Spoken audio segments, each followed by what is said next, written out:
Alors aujourd'hui on va s'attaquer à ce couteau là. Donc un couteau comme vous voyez qui est déjà de belle taille quand même. Et qui est pour un ami à moi. Rien de très compliqué dans ce couteau là au niveau de la forme. Juste cette partie là qui va être peut-être un petit peu coton. Parce qu'elle est en creux. Et ça qui va être intéressant parce que ça va être la première fois que je travaille avec du micarta. Donc voilà. C'est parti. Alors pour l'acier on va utiliser du XC75. Ici c'est une barre de 4 mm d'épaisseur.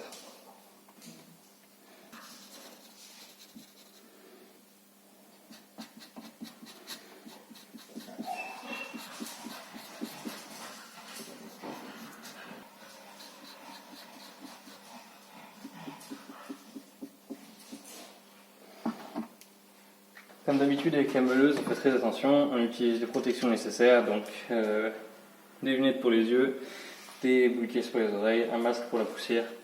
Et surtout on fait attention aux vêtements un petit peu larges, c'est pour ça que j'ai rentré mon t-shirt dans mon pantalon.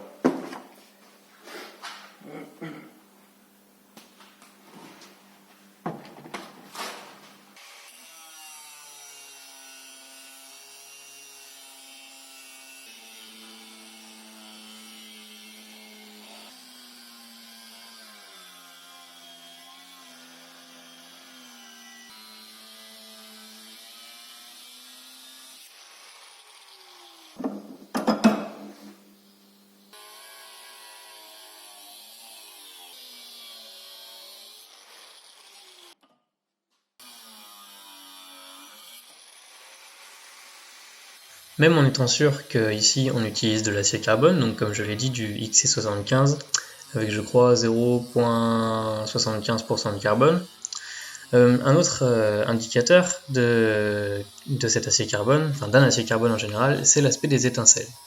Donc déjà on a de très nombreuses étincelles, elles sont relativement courtes et surtout on a la présence de cette espèce de petit feu d'artifice à la fin de chaque étincelle. Tout ça, c'est une preuve que c'est de l'acier carbone, donc un acier qui va se tremper correctement avec une trempe, le plus souvent une trempe à l'huile.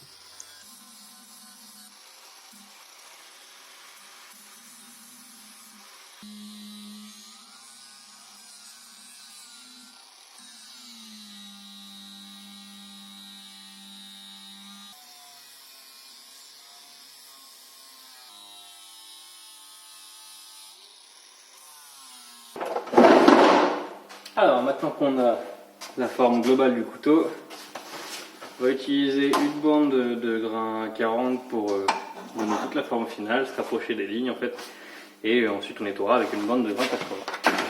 C'est parti!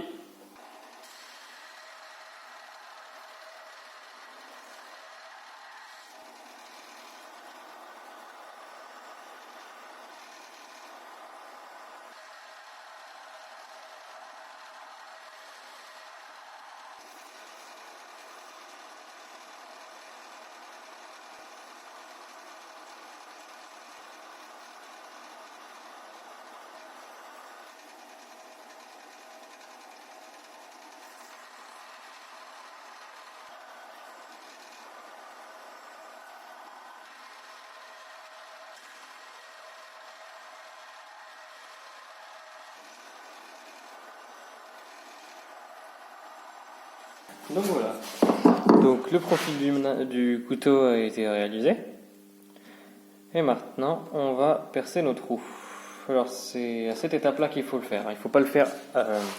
En fait, du moment où votre tranchant est réalisé, à mon sens, c'est trop tard pour percer des trous, parce que si jamais vous avez un problème à la perceuse à colonne ou quoi que ce soit, votre couteau va tourner et vous risquez de vous blesser. Si, pour une raison ou pour une autre, le tranchant est déjà sur le couteau et que vous n'avez pas encore percé les trous, à ce moment-là, faites bien en sorte de marquer les trous et de les percer de façon à ce que si jamais le couteau se met à tourner, ce n'est pas le tranchant qui vienne vous taper, mais plutôt le dos du couteau. Voilà, c'est tout ce que j'avais à dire.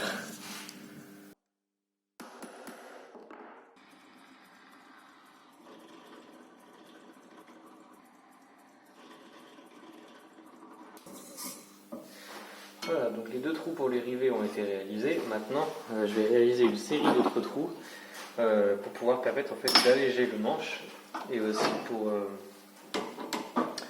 pour permettre à la colle d'adhérer à plus de surface.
Eh ben, je trouve que c'est pas si mal, elle pourrait presque s'arrêter là. Mais bon. Je vais bien sûr utiliser ma ponceuse à bande pour avoir un résultat bien plus propre.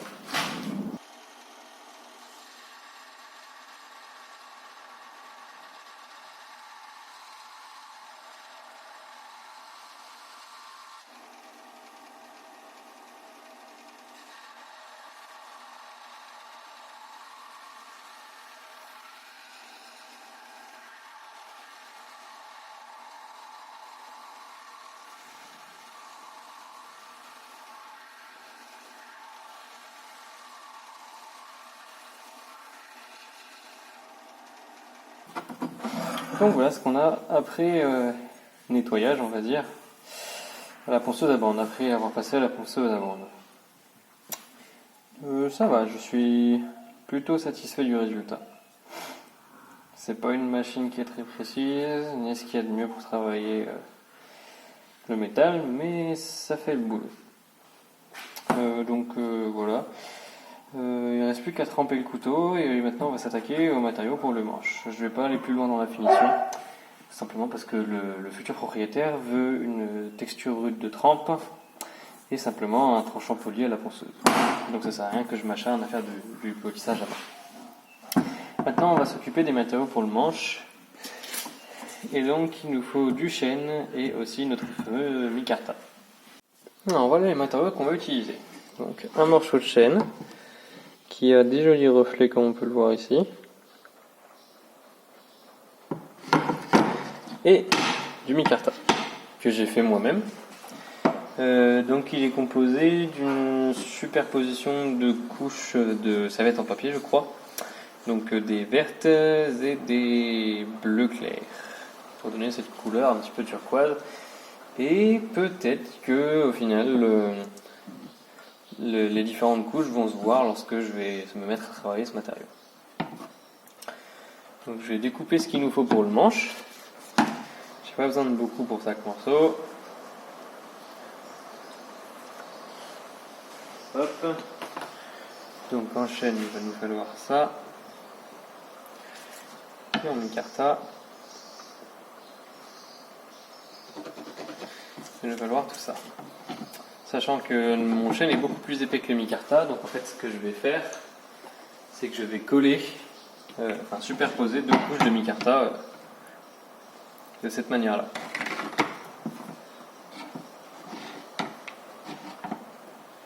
Comme ça.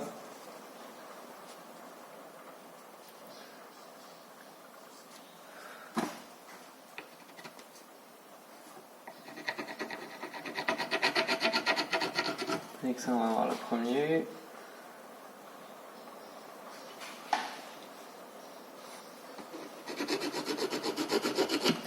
Le deuxième. On va faire comme ça.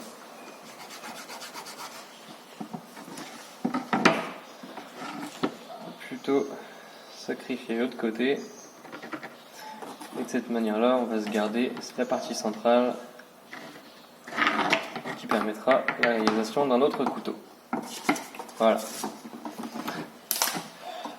Donc maintenant, il ne reste plus qu'à découper tout ça. J'ai pas de scie à ruban. C'est mon prochain achat sur la liste, on va dire. Donc, à la main.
La trempe et le revenu ont été réalisés. Il reste maintenant à blanchir seulement les tranchants de la lame, étant donné que c'est ce que m'a demandé le futur propriétaire.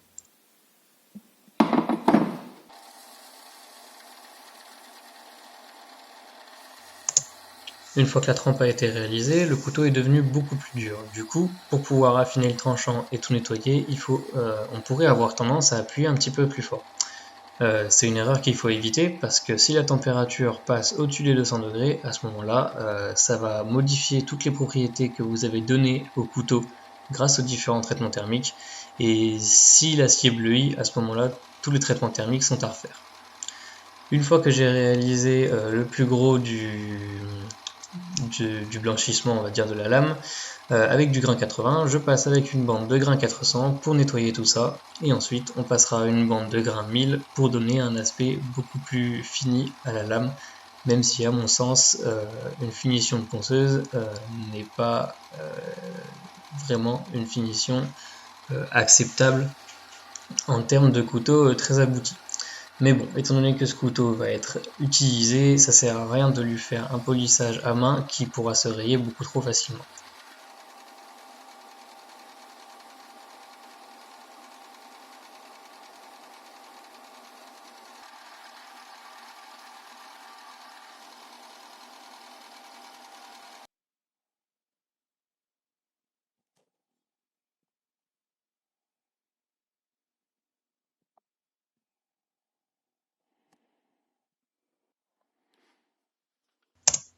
Maintenant que la colle est bien sèche, il reste à mettre à niveau les deux matériaux qui composent le manche, et pour ça on utilise une bande de grain 80 sur la ponceuse qui va faire un travail très rapide et surtout relativement propre.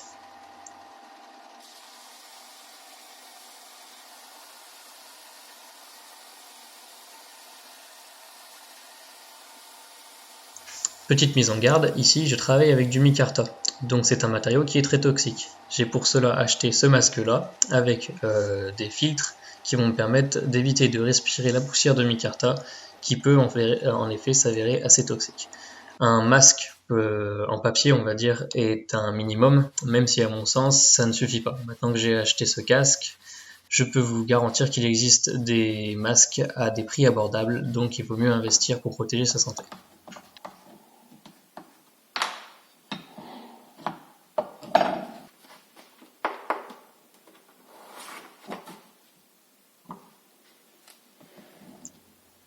Ici, j'utilise du scotch double face pour fixer les deux plaquettes ensemble, étant donné que la jonction des deux matériaux doit être positionnée très précisément de part et d'autre du manche.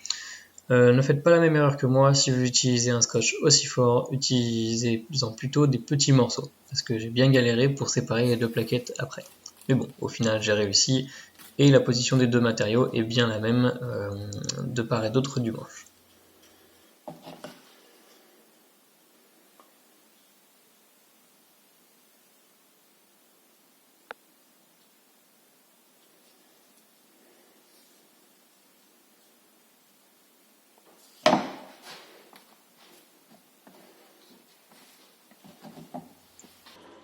Lorsque vous percez les matériaux pour le manche, il faut d'abord percer le premier trou, puis vous insérez le rivet dans ce trou et à travers le manche du couteau, et vous pouvez percer enfin votre deuxième trou, remettre un rivet si vous avez un troisième trou, etc. etc. De cette manière-là, vous assurez un alignement parfait entre les trous que vous avez dans le manche et les trous que vous ferez dans vos plaquettes.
Avant de coller vos plaquettes, il est très important de poncer et de polir l'avant des plaquettes parce que cette partie-là du manche sera très difficilement accessible après le collage et si vous tentez d'y retoucher après le collage, vous risquez de rayer votre lame.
Lorsque vous mettez à fleur le matériau pour vos rivets et votre plaquette, faites bien attention à ne pas surchauffer les rivets, sinon cela peut entraîner une mauvaise adhésion de la colle. C'est d'ailleurs pour cela que je déconseille l'utilisation de rivets en aluminium, car cet aluminium, l'aluminium en général se chauffe extrêmement vite et va ruiner votre collage.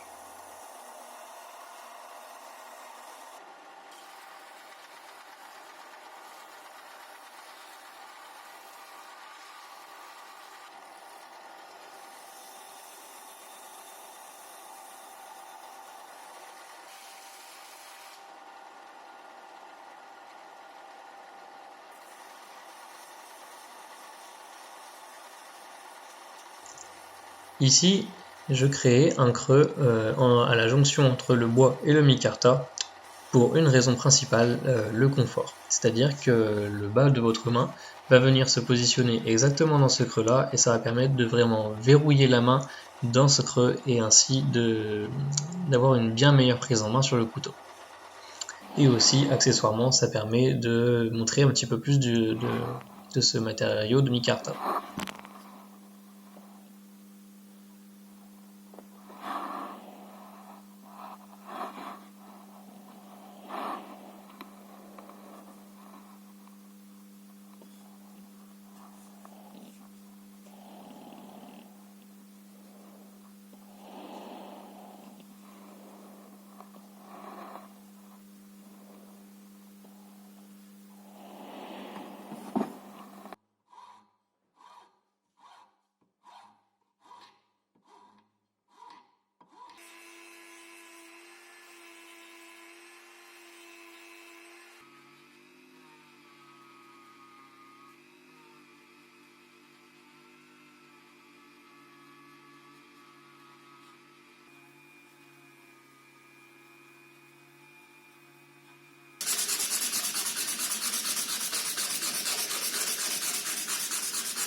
Et voilà le couteau fini.